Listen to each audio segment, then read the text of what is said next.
This is how to set up and launch your Pollster game inside of Lesix Games. From the dashboard, navigate to Pollster, create your first game. You can call the game whatever it is that you want. We're going to call this Pollster Test.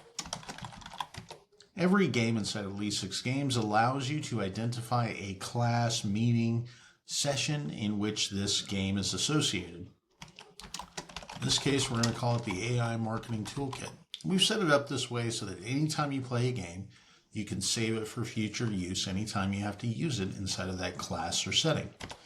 You can give it an optional description if you want. We're going to leave it blank for now, and you can set the vote timer for this game anywhere between 10 to 120 seconds. When you create the game, navigate to Edit. You can add as many poll questions as you want. Simply add a question, enter the poll question here in the text, and add however many options you want to add to it. In this case, I'm going to download the sample and upload it here into the CSV importer, at which point all the options are selected below, and you can see everything as it's set up. I'm going to save the changes, and then I'm going to run. Now, Pollster is set up a little bit differently and a little bit uniquely to the other games, in the sense that this is an interactive game that people can participate from inside or using their own mobile device. I'll show you that here in a second, but from the controller screen, when you open up the first poll, you can see the results as they're coming in. You can see the countdown timer. You have the ability to close the poll and move on to the next question. Let's go ahead and open up the display screen as well as the voting screen so you can see how this works. The important thing to keep in mind about this, though, is that when the poll starts, this has to be turned on to active. If it, for whatever reason, is inactive, people will not be able to participate in the poll.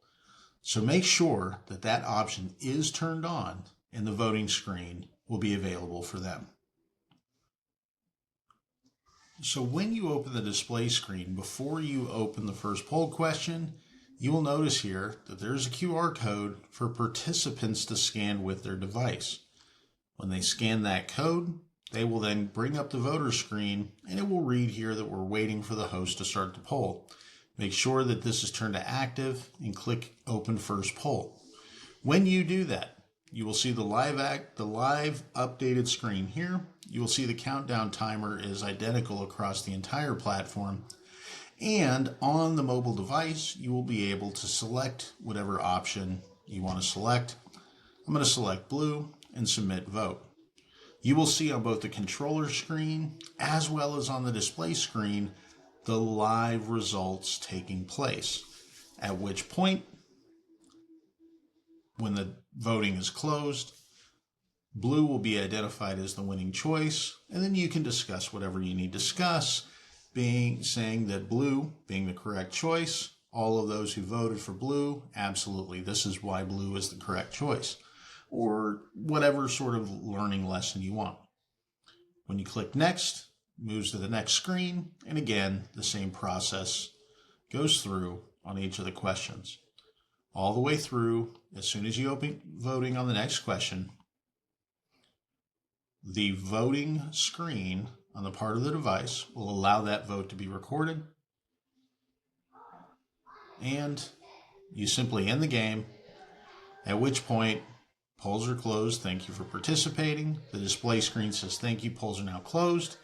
And on the controller screen, you can see the number of participants, what step you're on, and you can reset the game and start it all over again.